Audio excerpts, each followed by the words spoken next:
میری مراد عالیہ ہم سب کے مہمان مقرر نوجوان فاضل ذیشان خطیب ہندوستان حضرت مولانا محمد اکرم صاحب القاسمی دامت برکاتہ العالیہ ناظم اعلیٰ جامعہ حسان بن ثابت چینو سمتا ضلع گریڈی جھارکھنڈ ہے. میں ان کا استقبال ان 4 مصروں کے ساتھ کر لینا چاہتا ہوں کہ ایسے کھڑے ہیں لوگ تیرے در کے سامنے، ایسے کھڑے ہیں لوگ تیرے در کے سامنے، پیاسے کھڑے ہو جیسے سمندر کے سامنے. ایسے کھڑے ہیں لوگ تیرے در کے سامنے، پیاسے کھڑے ہو جیسے سمندر کے سامنے.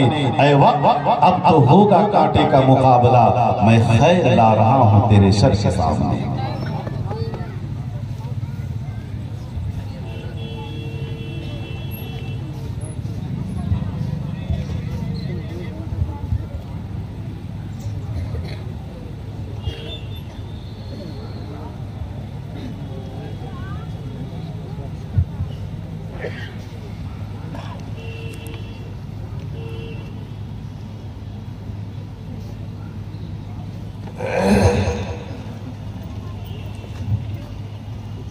السلام علیکم ورحمۃ اللہ وبرکاتہ. الحمد للہ نحمده ونستعینه ونستغفره ونؤمن به ونتوکل علیہ ونعوذ باللہ من شرور انفسنا ومن سیئات اعمالنا. من يهده الله فلا مضل له ومن يضلله فلا هادي له. ونشهد أن لا إله إلا الله وحده لا شريك له. ونشهد أن سيدنا وسندنا ونبينا وحبيبنا ومولانا محمدا عبده ورسوله صلى الله تعالى عليه وعلى آله وبارك وسلم تسليما كثيرا كثيرا. أما بعد، أعوذ بالله من الشيطان الرجيم. بسم الله الرحمن الرحيم. وإذ يرفع إبراهيم القواعد من البيت وإسماعيل ربنا تقبل منا إنك أنت السميع العليم. صدق الله العظيم. ذی وقار صدر اجلاس، اسٹیج پہ جلوہ افروز ضلع دھنباد کے تمام موقر اکابر علماء کرام، نوجوانان اسلام، پردہ نشین میری ماں اور بہنوں، آج کا یہ پروگرام جو اصلاح معاشرہ کے عنوان سے توسیع مسجد کے موقع پر منعقد ہوا، مجھ سے پیشتر ضلع جمعیت علماء دھنباد کے صدر باوقار حضرت مولانا مفتی عبدالحی صاحب القاسمی مقدس اللہ العالی، اور آج کے اس اجلاس کے صدر محترم قاضی شریعت حضرت مولانا مفتی شاہد صاحب قاسمی مقدس اللہ العالی، حضرت مولانا افروز صاحب قاسمی دامت برکاتہ کا خطاب اس مناسبت سے ہوا،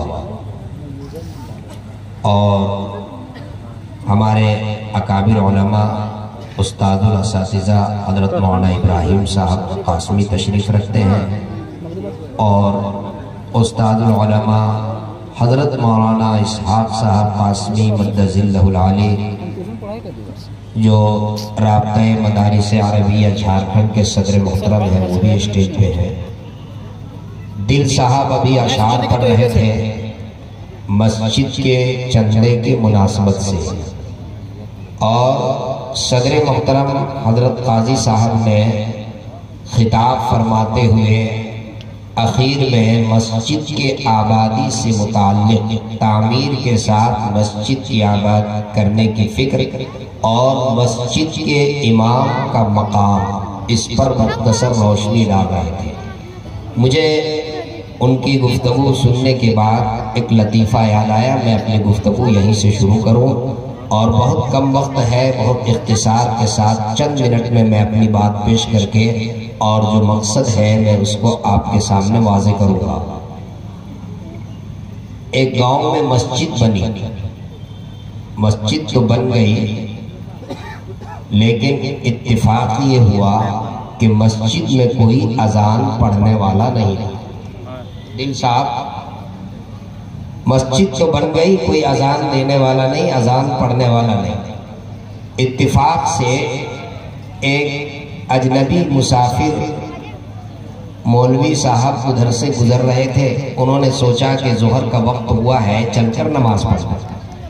نماز پڑھنے کے لیے مسجد میں گئے، وہ انتظار کرتے رہے کہ اذان دی جائے گی، مؤذن صاحب آئیں گے، نماز پڑھانے والے امام صاحب آئیں گے، لیکن دیکھا کہ وقت جو ہے وہ ختم ہو رہا ہے، ظہر کا وقت، اور ابھی تک نہ مؤذن کا پتہ نہ امام کا پتہ، تو انہوں نے خود اذان دے دی۔ اذان دینے کے بعد پورے گاؤں کے لوگ، مرد، عورت، بچے، بوڑھے سب جمع ہو گئے۔ بڑی حیرت ہوئی، کیا معاملہ ہے؟ انہوں نے پوچھا کہ بھائی ہم سے کوئی جرم تو نہیں سرزد ہوا، میں نے تو اذان ہی پڑھی ہے۔ لوگوں نے کہا کہ نہیں، آپ کو مجرم سمجھ کر ہم لوگ دیکھنے کے لیے نہیں آئے، ہم لوگ اس لیے آئے کہ آج تک کے ہمارے گاؤں میں کسی نے اذان دی ہی نہیں، کسی نے اذان نہیں پڑھی تھی، آپ پہلا شخص ہیں۔ کہا کہ اب آپ آ گئے، بڑی اچھی بات ہے، اب آپ کو یہاں سے جانا نہیں ہے، آپ کی ذمہ داری ہے اذان بھی دیں اور نماز بھی پڑھائیں، آپ یہیں پر رکیں۔ انہوں نے کہا کہ ٹھیک ہے، میں رہ جاؤں گا، کوئی بات نہیں، لیکن ایک شرط ہے۔ کیا شرط ہے؟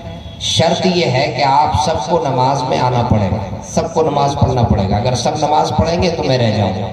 لوگوں نے کہا ٹھیک ہے، معاہدہ طے ہو گیا اور یہ رہ گئے۔ اتفاق سے پہلے دن فجر کی اذان، ظہر، عصر، مغرب، عشاء، 5 وقت کی اذان دی، کوئی نماز پڑھنے کے لیے نہیں آیا۔ دوسرے دن بھی کوئی نہیں آیا، تیسرے دن بھی کوئی نہیں آیا۔ جب 3 دن گزر گئے، کوئی نماز والا نماز پڑھنے کے لیے نہیں آیا، تو انہوں نے صدر صاحب کو بلایا، کہا صدر صاحب یہ میرا استعفیٰ لیجئے، ہم آپ کے گاؤں میں نہیں رہ پائیں گے، ہم جا رہے ہیں۔ صدر صاحب نے کہا دیکھو، تنہا ہم استعفیٰ نہیں لگے نا، گاؤں والے میرے پیچھے پڑ جائیں گے، ہم پورے گاؤں والوں کو جمع کرتے ہیں، سب نے ملا کے آپ کو رکھا ہے، مل کے رکھا ہے، سب کے سامنے استعفیٰ دیجیے۔ خیر پورے گاؤں کے لوگ جمع ہو گئے۔ امام صاحب نے کہا کہ میں جا رہا ہوں، یہ میرا استعفیٰ ہے۔ گاؤں والوں نے کہا امام صاحب کتنے مشکل سے تو آپ ملے ہیں، آپ کو کسی حال سے جانے نہیں دیں گے، کسی حال سے جانے کی اجازت نہیں ہوگی۔ انہوں نے کہا میں نے پہلے کہا تھا میں رہوں گا، شرط یہ ہے کہ سب کو نماز پڑھنی پڑے گی، آپ لوگ نماز پڑھنے کے لیے نہیں آتے، میں نہیں رہوں گا، آپ کسی حال سے نہیں رہوں گا۔ تو گاؤں والوں نے کہا کہ امام صاحب اصل آپ بات نہیں سمجھ رہے ہیں، آپ کا کام الگ ہے، ہم لوگوں کا کام الگ ہے، آپ اپنا کام کیجئے، ہم لوگوں کو اپنا کام کرنے دیجئے۔ امام صاحب نے کہا آپ کا کیا کام ہے، ہمارا کیا کام ہے؟ کہ آپ کا کام یہ ہے آپ اپنی نماز بھی پڑھیں اور پورے گاؤں والوں کی طرف سے بھی آپ نماز پڑھیں، یہ آپ کا کام ہے۔ اور ہم لوگوں کا کام یہ ہے کہ ہم لوگ آپ کے لیے کما کر کے اور تنخواہ کا انتظام کریں، یہ ہم لوگوں کا کام، ہمیں اپنا کام کرنے دیجئے، آپ اپنا کام کیجئے۔ امام صاحب نے کہا ہاتھ جوڑتے ہیں، ہم اتنے لوگوں کی نماز نہیں پڑھ پائیں گے، اتنے لوگوں کی نماز ہم نہیں پڑھ پائیں گے، ہم جا رہے ہیں۔ ایک آدمی ذرا چالاک تھا، ہوشیار تھا، اس نے کہا کہ امام صاحب آپ نہیں مانیے گا تو چلے جائیے، لیکن جانے سے پہلے ایک کام کیجئے، آپ مجھ کو نماز سکھا دیجئے، آپ مجھے نماز سکھا دیجئے، میں نماز سیکھ لوں گا تو پورے محلے والے کو میں ڈنڈا مار کر کے نماز پڑھاؤں گا، لیکن پہلے میں تو سیکھ جاؤں۔ امام صاحب نے کہا یہ اچھی بات ہے، کل فجر کے نماز کے بعد آپ میرے گھر آ جائیے، وہیں پر نماز سیکھیں گے۔ کہا ٹھیک ہے۔ فجر پڑھا کر کے نماز سکھانے کے لیے یہ روانہ ہوئے۔ ادھر جو نماز سیکھنے والے تھے انہوں نے فجر سے پہلے اٹھ کے غسل کیا اور اپنی اہلیہ سے کہا کہ سنو، آج امام صاحب مجھ کو نماز سکھانے کے لیے آئیں گے، اس لیے ایسا کرو ذرا جلد ہی اٹھ جاؤ، گھر میں جھاڑو لگا دو اور گھر کو نیپ پوت دو۔ وہ زمانے میں ٹائلز اور ماربل نہیں ہوتا تھا، مٹی کا مکان، کہا گھر کو نیپ پوت دو۔ بیگم جلد ہی اٹھ کر کے فجر سے پہلے جھاڑو لگا کر نیپ پوت کے رکھ دی۔ اب یہ امام صاحب آئے، مصلی بچھا دیا انہوں نے، اور وہ پہلے سے نئی لنگی، نیا کرتا اور نئی ٹوپی پہن کر بیٹھا ہوا ہے۔ امام صاحب نے کہا سنو، اب نماز سیکھنی ہے، نماز سیکھنے کی ترکیب یہ ہوگی، میں جو پڑھاؤں گا وہ تم کو پڑھنا ہے اور میں جو عمل کروں گا اسی طرح سے تم کو بھی کرنا ہے۔ کہا کہ ٹھیک ہے، پڑھائیے۔ شروع کیا، کہا پڑھ، بسم اللہ الرحمن الرحیم تو اس نے بھی کہا کہ پڑھ بسم اللہ الرحمن الرحیم. کہا یہ عجیب بدتمیز آدمی ہے، ارے جتنا پڑھنے کے لیے کہہ رہے اتنا ہی پڑھو. تو اس نے بھی توڑا دیا کہ عجیب بدتمیز آدمی ہے، جتنا پڑھنے کے لیے کہہ رہا ہوں اتنا ہی پڑھو. امام صاحب کو غصہ آ گیا تو امام صاحب نے ایک تماچا اس کے چہرے پہ رسید کر دیا. پہلے ہی بتایا تھا کہ جو میں کروں گا وہ تم بھی کرنا، تو اس نے بھی ایک تماچا امام صاحب کے چہرے پہ رسید کر دیا. امام صاحب کچھ جلالی امام صاحب تھے، کچھ امام جلالی بھی ہوتے ہیں، ہر ایک سیدھے نہیں ہوتے. جلالی امام صاحب تھے، انہوں نے دیکھا کہ یہ بدتمیزی پر آگے بڑھ گیا تو اس نے اٹھا کر کے اس کو پٹک دیا. جب اس نے اس کو پٹکا تو وہ بھی طاقت لگا کر کے ہمت کر کے پلٹ دیا اور ان کو بھی پٹک دیا. جب آپس میں پٹکا پٹکی جب شروع ہو گیا، اندر جو ہے بیگم کھڑکی سے اس منظر کو دیکھ رہی تھی. انہوں نے دیکھا کہ معاملہ تو بہت گڑبڑ ہو رہا ہے، تو اندر کھڑکی کے اندر سے وہ کیا بولتی ہے، کہتی ہے کہ اگر مجھے پہلے معلوم ہوتا کہ نماز میں اتنا اٹھا پٹک ہے تو ہم گھر نیپ کر نہیں رکھتے، ہم کو تو پتہ ہی نہیں تھا، اس لیے جو ہے ہم گھر نیپ دیے. اب باہر کے لوگوں نے جب دیکھا کہ امام صاحب کے ساتھ جو ہے اٹھا پٹک ہو رہا ہے تو ان لوگوں نے کہا کہ بھائی چھوڑاؤ، اس نے تو امام صاحب کو پٹک دیا ہے. اب یہ لوگ چھوڑانے کے لیے جب مین گیٹ سے اندر داخل ہونے لگے تو اندر سے آواز دیتی ہے آپ لوگ غلط فہمی کے شکار نہ ہو، یہاں کوئی جھگڑا نہیں ہو رہا ہے، نماز سکھائی جا رہی ہے. جھگڑا نہیں ہو رہا ہے، نماز سکھائی جا رہی ہے. یہ جہالت کی بات ہے. مسجد بن جائے ماشاءاللہ اس کی بڑی فضیلت ہے، لیکن مسجد کے آبادی کی فکر کرنی ہے. ارادہ کیجئے یہ ٹی سی کمپاؤنڈ کا یہ پروگرام، جہاں توسیع مسجد کے کا یہ پروگرام ہو رہا ہے، انشاءاللہ یہاں کے لوگ مل کر کے اس مسجد کی تعمیر بھی کریں گے اور انشاءاللہ اس مسجد کو انشاءاللہ آباد بھی کریں گے. آباد کریں گے انشاءاللہ. ذرا ہاتھ اٹھا کر کہیے انشاءاللہ. میں شکر گزار ہوں حضرت مولانا آفتاب صاحب قاسمی مدد اللہ اور ہمارے ابرار بھائی کا، جنہوں نے مجھے یہاں پر آنے کا موقع دیا.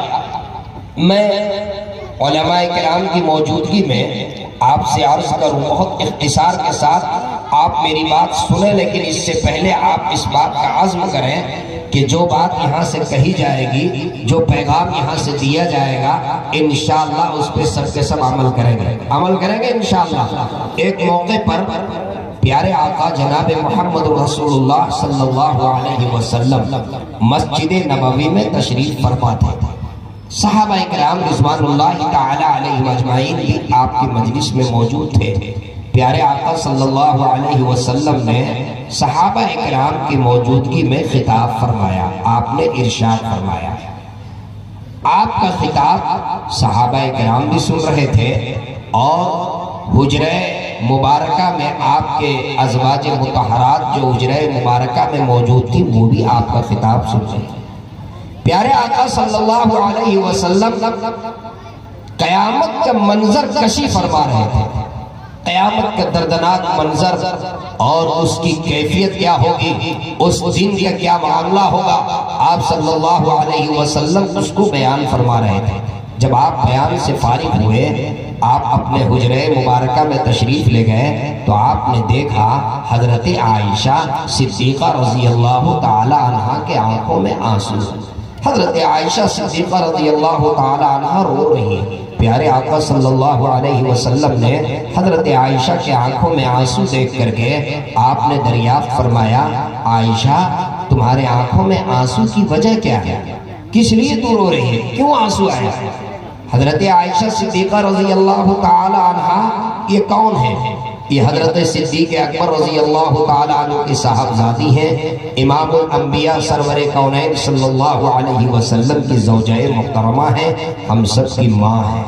حضرت عائشہ صدیقہ رضی اللہ تعالی عنہ عرض کرتی ہیں، یا رسول اللہ آپ نے جو قیامت کا دردناک منظر بیان فرمایا، قیامت کا منظر میری نگاہوں کے سامنے گھوم گیا اور قیامت کے منظر دردناک منظر کی وجہ سے میری نگاہوں میں آنسو، میری آنکھوں میں آنسو آ گئے.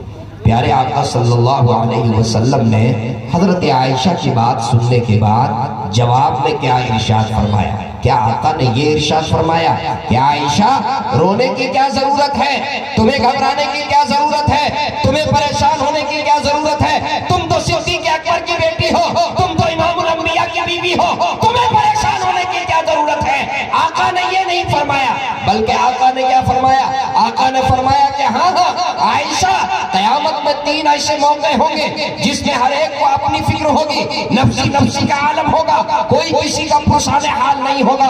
عائشہ، وہ قیامت میں 3 ایسے موقع ہوں گے جس میں ہر ایک کو اپنی فکر ہوگی، کوئی کسی کا پرسان حال نہیں ہوگا۔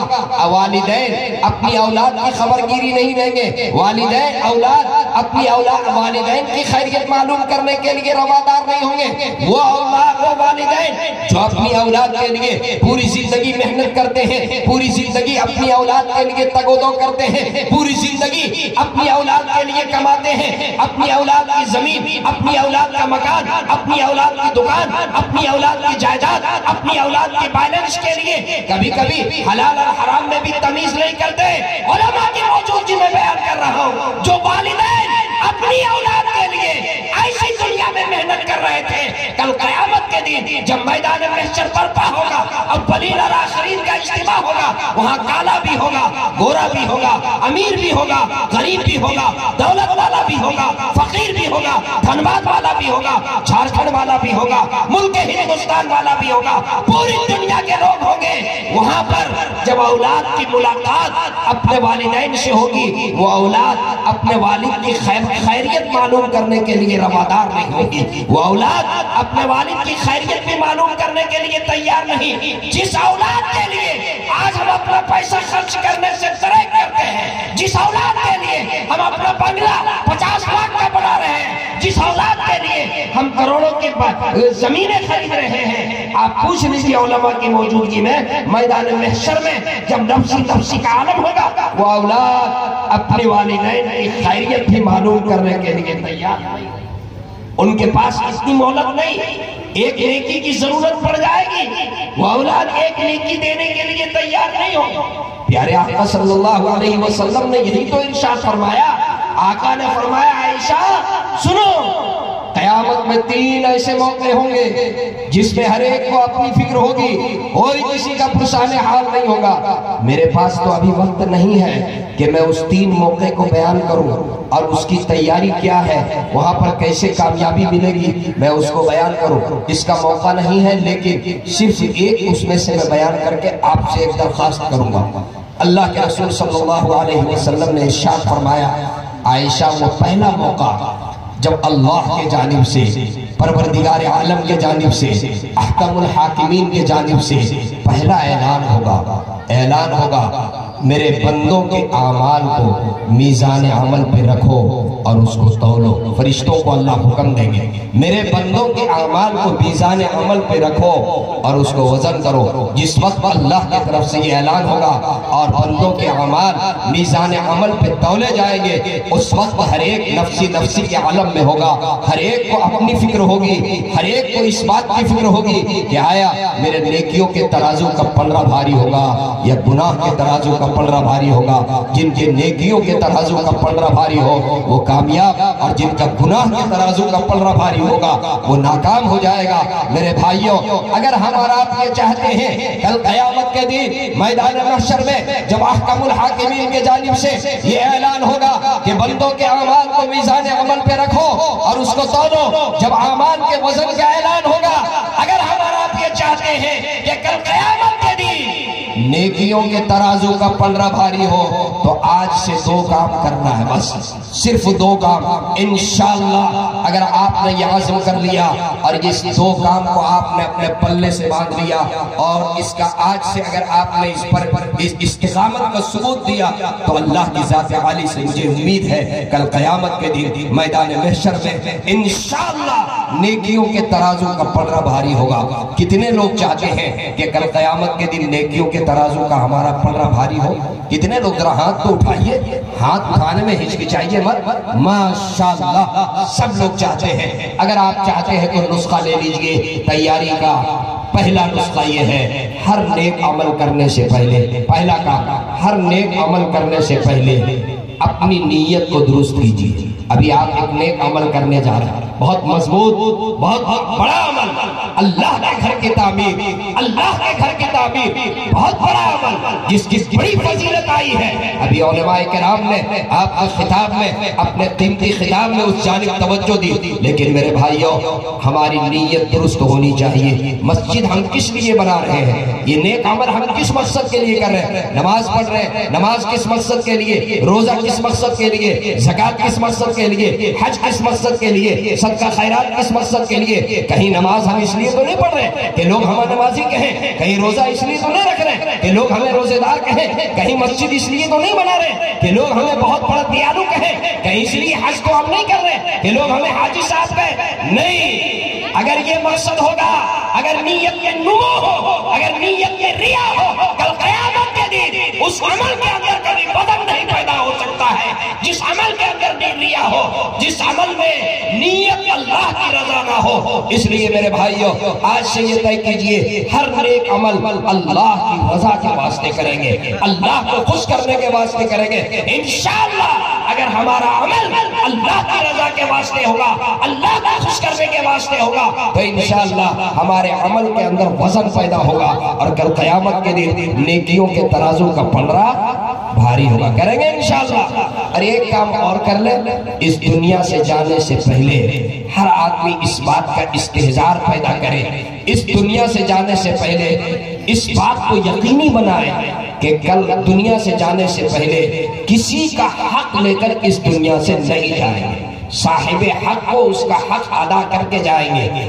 کل قیامت کے دن جب میزان عمل قائم ہوگا اور ہمارے اعمال کو ترازو پہ رکھا جائے گا تو صاحب حق آ کر اللہ کے دربار میں فریاد کر دے گا، اے اللہ یہ شخص ہے، اس کے ذمے میں میرا پیسہ ہے، اس نے میری زمین غصب کر لی، اس نے مجھے 2 تھپڑ مار دیا، اے مولا میں کمزور تھا، میں غریب تھا، میں مظلوم تھا، اس نے مجھ پہ ظلم کیا، یہ دبنگ تھا، یہ طاقت والا تھا، اس کو طاقت کے نشے میں مدہوش تھا، اس نے میری زمین دبا لی، اس نے مجھے گالی دی، اس نے میرے اوپر ظلم کیا، اس نے مجھے تماشا مارا، پہلے مجھے اے مولا کریم پہلے میرا حق مجھے دلا دیجئے۔ میرے بھائیوں کل قیامت کے دن ہمارے پاس دینے کے لیے کرنسی نہیں ہوگی۔ ماشاءاللہ ایک بار حضرت مولانا تشریف لا رہے ہیں، زوردار استقبال کیجئے، نعرہ تکبیر۔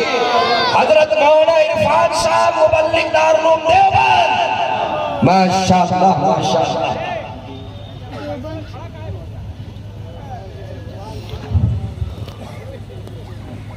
حضرت تشریف لے آئے ہیں، انشاءاللہ میں اپنی بات کو بہت اب مختصر کر کے اور آپ سے درخواست کروں گا تاکہ حضرت کا خطاب ہو سکے۔ آپ حضرات تشریف رکھیں، ماشاءاللہ ماشاءاللہ ماشاءاللہ۔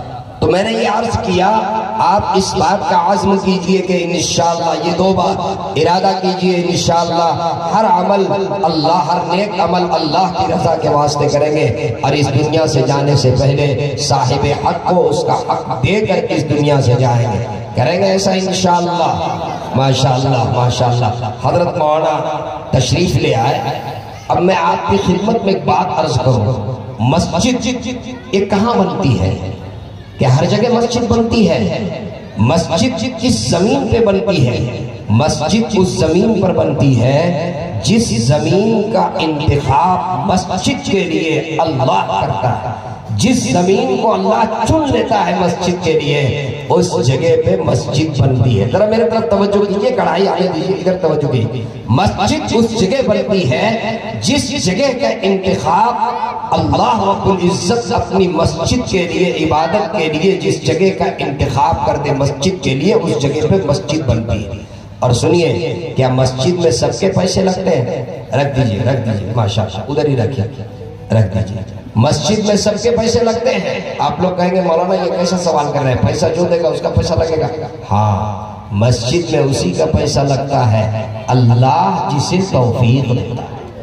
مسجد میں کس کا پیسہ لگتا ہے؟ اللہ جسے توفیق دیتا ہے اسی کا پیسہ مسجد میں لگتا ہے۔ ورنہ بہت سے لوگ ہیں کروڑوں روپے کے مالک ہیں، اربوں روپے کے مالک ہیں، لیکن ان کے نام اعمال میں کوئی ایک مسجد نہیں ہے۔ کوئی ایک مسجد نہیں ہے. تو مسجد اس جگہ زمین پہ بنتی ہے جس زمین کو اللہ اپنی عبادت گاہ کے لیے قبول کرے، اور اس کے پیسے سے مسجد بنتی ہے جس پیسے کو اللہ تبارک و تعالیٰ جس شخص کو اس کی توفیق دے. اللہ ہم سب کو مسجد میں حصہ لینے کی توفیق مرحمت فرمائے. سعودی عرب کا مجھے ایک واقعہ یاد آیا، میں اس کو آپ کی خدمت میں پیش کر کے اور آپ سے درخواست کر دوں. مسجد وہاں پر ایک خاندان ہے، اس خاندان والوں نے بہت مسجدیں بنائی، ہزاروں نئی مسجدیں انہوں نے بنائی. اسی خاندان کا ایک نوجوان، اس نے ایک موقع پر اعلان کیا کہ میں تنہا مسجد بناؤں گا، اس میں کسی کے پیسے نہیں لگیں گے، میں اپنی ذاتی آمدنی سے مسجد بناؤں گا، اس میں نہ میرے گھر والوں کے پیسے لگیں گے، نہ میرے بھائی کا، نہ میرے خاندان کا، نہ محلے والوں کا. اعلان کر دیا، اور اللہ والے نے، اللہ ایسے ایسے لوگ ہیں ماشاءاللہ، اعلان کر دیا، انہوں نے مسجد بنا دی وعدے کے مطابق، کسی کا پیسہ نہیں لگا، تنہا اپنے پیسے سے مسجد بنا دی. جب مسجد کی تعمیر مکمل ہو گئی، ایک روز انہوں نے خواب دیکھا. کیا خواب دیکھا؟ خواب میں دیکھا کہ فرشتے اس کو جنت کا سیر کروا رہے ہیں، وہ جنت کا سیر کر رہا ہے، فرشتے لے کر کے جنت کا معائنہ کروا رہے ہیں. انہوں نے دیکھا ایک محل ہے جنت کا، اس میں میرا نام لکھا ہوا ہے، اور اس کے اپوزٹ سائیڈ میں سامنے ایک دوسرا جنت کا محل ہے، اس میں ایک بڑھیا کا نام لکھا ہوا ہے. انہوں نے فرشتے سے پوچھا، یہ بتاؤ یہ محل کس کا ہے؟ کہا یہ آپ کا ہے، آپ نے مسجد بنائی، اس کے بدلے میں اللہ نے آپ کے لیے جنت میں محل تعمیر فرمایا. اور یہ محل کس کا ہے؟ یہ محل آپ کے محلے میں فلاں بڑھیا رہتی ہے، یہ اس کا محل ہے. کس چیز کے بدلے میں؟ کہا کہ آپ نے جو مسجد بنائی، اس مسجد میں اس بڑھیا نے بھی حصہ لی، اس مسجد میں اس بڑھیا نے بھی حصہ لی، اس لیے اس کے بدلے میں اس کے لیے بھی جنت میں محل تعمیر کر دیا. جب یہ بیدار ہوا تو پریشان ہو گیا کہ مسجد تو تنہا میں نے اپنے پیسے سے بنائی، یہ بڑھیا کہاں سے چلی آئی؟ بلایا انجینئر کو، بلایا معمار کو، مستری کو، ٹھیکیدار کو، کام کرنے والوں کو، اپنے گاؤں والوں، اپنے گھر والوں کو، اپنے خاندان والوں کو، سب کو جمع کیا اور سب سے پوچھا کہ یہ بتاؤ یہ مسجد کس کے پیسے سے بنی؟ کہا جناب یہ مسجد آپ کے پیسے سے بنی، اس میں کس کی سیمنٹ، کس کا چھڑ، کس کی ریت اور کس کی اینٹ اور کس کی سیڑھیاں لگی؟ کہا سب آپ کے. کہا پھر یہ بڑھیا کون ہے؟ یہ بڑھیا کون ہے جس کو میں نے خواب میں دیکھا؟ بتاؤ. خوب جب اصرار کیا اور کام کرنے والوں سے پوچھا کہ یاد کر کے بولو یہ بڑھیا کون ہے، تو جو کام کرنے والے وہاں پر مزدور تھے انہوں نے کہا کہ ہاں اصل بات یہ ہے، ایک روز مسجد کے صحن کا کام چل رہا. توجہ سے سنیے میری ماں بہنیں بھی ذرا غور سے سنیں جو پردے میں ہیں. ایک روز مسجد کے صحن کا کام چل رہا تھا، اتفاق سے کرنٹ چلی گئی، بجلی چلی گئی اور پانی کا کنیکشن بند ہو گیا، پانی کا سسٹم ختم ہوا. ہم لوگ ہاتھ پہ ہاتھ رکھ کر بیٹھ گئے. یاد آیا کہ سامنے ایک کنواں ہے، چلو کنواں سے پانی کھینچ کر کے اور صحن کا کام مکمل کر دیں. جب کنواں گئے پانی کھینچنے کے لیے، ڈول اور رسی پڑی ہوئی تھی، جب ڈول اندر ڈالے تو رسی ٹوٹ گئی اور ڈول نیچے چلا گیا. اب ہم لوگوں کے پاس نہ کوئی رسی تھی نہ کوئی ڈول تھا، بجلی نہیں، پانی کا کنیکشن بند، ہم لوگ ہاتھ پہ ہاتھ رکھ کر بیٹھے ہوئے تھے. اسی درمیان ایک بوڑھی گزر رہی تھی، اس نے پوچھی بیٹا کیا بات ہے، کام کیوں نہیں کر رہا، کیوں نہیں کام ہو رہا ہے؟ تو بتایا کہ خالہ اصل بات یہ ہے، بجلی چلی گئی، پانی بند ہو گیا اور رسی ٹوٹ گئی، ڈول نیچے، ہمارے پاس برتن نہیں، رسی نہیں، اس لیے بیٹھے ہوئے. بڑھیا گھر گئی اور اپنے گھر سے ایک رسی اور ڈول لا کر کے دی، پرانی رسی پرانا ڈول، اسی سے کھینچ کر کے پانی نکال کر کے صحن کا کام مکمل کیا. کہا کہ بڑھیا کو تلاش کرو. بڑھیا کو تلاش کیا، بلایا، کہا کہ خالہ یہ بتائیے وہ جو آپ نے ایک رسی اور ڈول مسجد کے تعمیر کے موقع پر دیا تھا، یہ بتائیے اس کی کیا قیمت ہوگی؟ کہا بیٹا اس کی کیا قیمت رہے گی، پرانی رسی پرانا ڈول 5 سے 10 ریال. کہا کہ خالہ یہ 10 ریال نہیں، آپ 50 ریال اس کے بدلے میں لے لیں. کہا نہیں بیٹا میں نہیں لوں گی، میں نہیں لوں گی. آگے اصرار کیا، 50 ریال نہیں 5000 ریال لے لیں. کہا کہ نہیں میں نہیں لوں گا. کہا 5000 ریال نہیں 50,000 ریال اس کے بدلے میں لے لیں. کتنا پیشکش کیا؟ 50,000 ریال، پرانی رسی پرانا ڈول، اس کے بدلے میں آپ نے جب اس نے 50,000 ریال کا پیشکش کیا تو بڑھیا ہنس پڑی اور کہنے لگی بیٹا تو کاہے کے لیے اتنی طاقت لگا رہے ہو؟ اے میرے بیٹے اگر تم 5 لاکھ ریال بھی دو گے تب بھی میں نہیں لوں گی۔ کیوں؟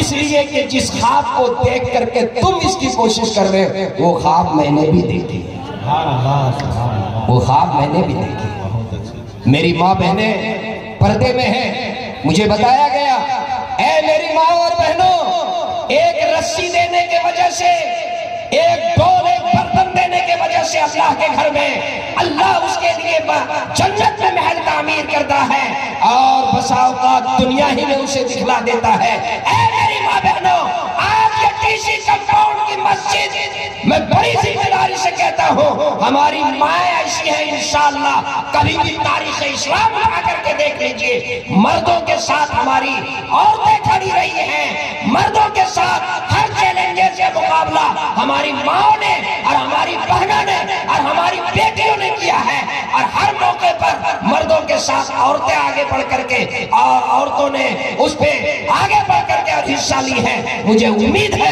یہ ٹی سی کمپاؤنڈ کے مسجد میں جب میں اعلان کروں گا چندے کا تو ہماری کوئی ماں ایسی ضرور ہوگی، کوئی بہن ایسی ضرور ہوگی، کوئی بیٹی ایسی ضرور ہوگی جو اپنے گلے کا ہار پیش کر دے گی ٹی سی کمپاؤنڈ کے لیے، اپنے پاؤں کا پازے پیش کر دے گی، اپنے ہاتھ کا کنگن پیش کر دے گی، اپنے کان کا پھول پیش کر دے گی، اپنے ناک کا نتھ پیش کر دے گی اللہ کے گھر کے تعمیر کے لیے۔ اے میری ماں اور بہنوں میں بڑی ذمہ داری سے کہتا ہوں اگر آپ کے پاس 4 زیور ہیں آپ نے ایک زیور اللہ کے گھر کے لیے دے دیا، میں بڑی ذمہ داری سے یہ کہہ رہا ہوں کل قیامت کے دن آپ کو تصور سے زیادہ عمدہ ہیرے اور جواہرات سے اللہ تعالیٰ نوازے گا، آپ تصور نہیں کر سکتے، آپ کی سوچ وہاں تک کے نہیں۔ میرے بھائیوں میری ماں اور بہنوں اور میرے نوجوانوں اور دھنباد شہر کے میرے معزز حضرات، معزز ذمہ دار، میں آپ تمام معززین سے گزارش کروں گا مسجد یہ اللہ کا گھر ہے، اور ایک مرتبہ جب کہیں مسجد بن جاتی ہے صبح قیامت تک کے وہاں مسجد، اور یہ مسجد ہی تو وہ جگہ ہے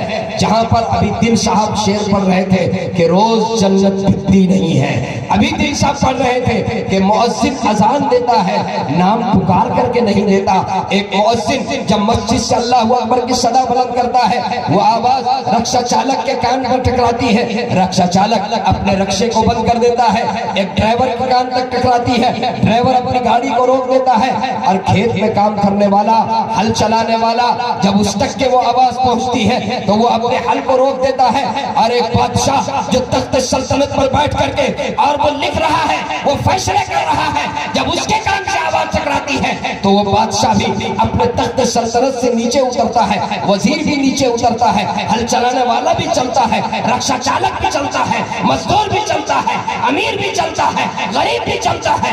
اگر مسجد میں آگے صف میں پہلے رکشہ چالک جگہ لے کر کے بیٹھ جائے، کھیت میں کام کرنے والا کوئی مزدور اگر صف اول میں پہلے آیا اور وہ صف اول میں بیٹھ جائے اور بعد میں وہاں کا ودھائک جی، وہاں کے ایم پی جی یا وہاں کے صدر یا وہاں کے مکھیا یا وہاں کا کوئی اور امیر آدمی آئے تو کیا اس بنیاد پر اس کو پیچھے کر دے گا کہ تو رکشہ چالک ہے، تو مزدور ہے، تو ہل چلانے والا ہے؟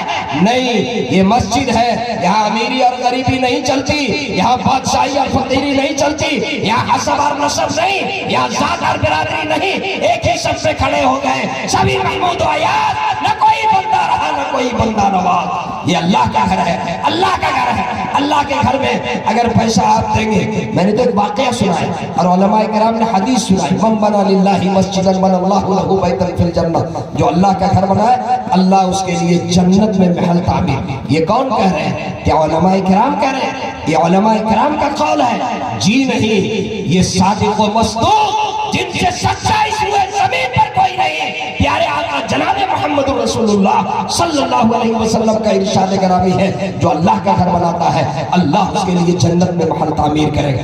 میں گزارش کروں، یہ 5 کڑاہی رکھی ہوئی ہے، پہلے اس کڑاہی کی نیلامی ہو جائے، پہلی کڑاہی 51,000 روپے کی ہوگی۔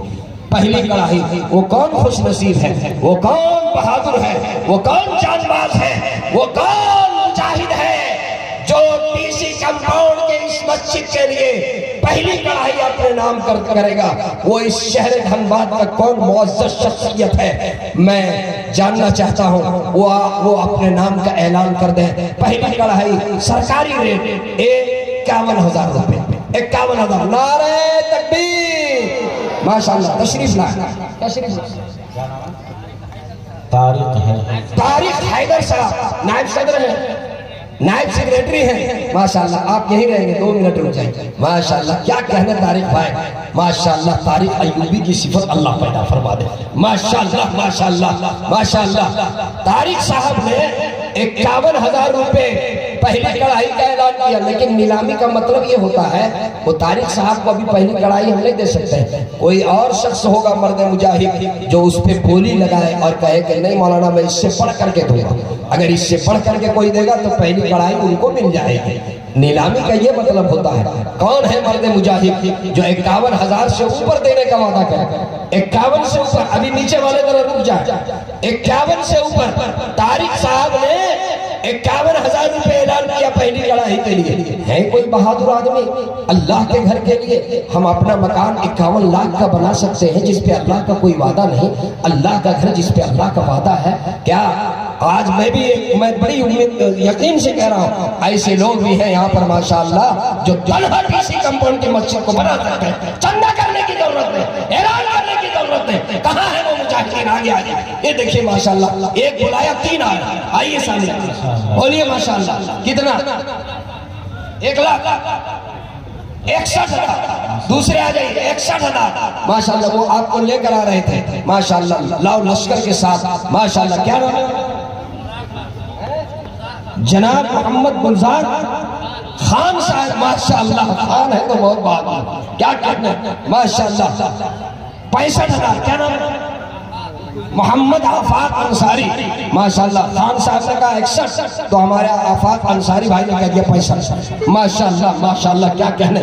ابھی دل صاحب کے ساتھ میں چمپارن میں ایک پروگرام میں تھا، وہاں پر اتفاق سے انصاری بھائی اور خان بھائی دونوں لوگ تھے۔ اب چندہ جب شروع ہوا، مقابلہ ہوا تو 50 لاکھ چندہ۔ اللہ ماشاءاللہ، دین یہ کام کے لیے مقابلہ بڑی اچھی، کوئی حرج نہیں۔ 1,01,000۔ نعرہ تکبیر۔ کیا نام ہے؟ فاروق قاضی صاحب، ماشاءاللہ ماشاءاللہ قاضی صاحب، قاضی فاروق صاحب۔ 1,25,000۔ کیا نام؟ گلزار خان صاحب، ماشاءاللہ قاضی صاحب نے کہا 1,01,000 تو ہمارے خان صاحب نے کہا 1,25,000۔ ماشاءاللہ کیا کہنے، ارے بالکل یہ کیا جذبہ ہے ماشاءاللہ ماشاءاللہ، جذبے کو دیکھ کر دل پاک پاک ہو گیا، ماشاءاللہ کیا جذبہ ہے، کیا حوصلہ ہے، ماشاءاللہ ماشاءاللہ۔ اور کوئی کچھ کہنا چاہتے ہیں؟ 1,00,000۔ ابھی ہمارے علاقے میں دل صاحب آپ تھے نا، اتکی ایک گاؤں ہے، اتکی ایک چھوٹا سا گاؤں، 70-80 گھر کی آبادی، علماء کرام جانتے ہوں گے۔ مسجد کی تعمیر کے لیے جب وہاں جلسہ ہوا، دن کا پروگرام تھا، جو پہلی اینٹ بکی 5 لاکھ روپے۔ کیا دل صاحب گواہ ہے؟ چھوٹے سے گاؤں میں پہلی اینٹ 5 لاکھ روپے۔ 1,25,000 گلزار خان صاحب۔ 1,51,000 ماشاءاللہ قاضی فاروق صاحب، ماشاءاللہ ماشاءاللہ کیا عمدہ، ماشاءاللہ یہ بالکل سفید لباس میں ملبوس، ماشاءاللہ ملبوس، اتنے خوبصورت لگ رہے ہیں ماشاءاللہ یہ چاندنی رات۔ ماشاءاللہ قاضی صاحب 1,51,000 اور خان صاحب 1,25,000۔ ماشاءاللہ اور کوئی ہے؟ اور کوئی ہے؟ ہمت کریں گے؟ 1,51,000 قاضی صاحب نے کہہ دیا۔ اور کوئی ہے؟ ماشاءاللہ آ جائیے، ہمت کر کے آگے بڑھیے، آگے بڑھیے، آگے بڑھیے۔ اللہ کے گھر میں پہلی کڑاہی لگ جائے گی۔ حضرت مولانا عرفان صاحب قاسمی مدثر اللہ العالی خلیفہ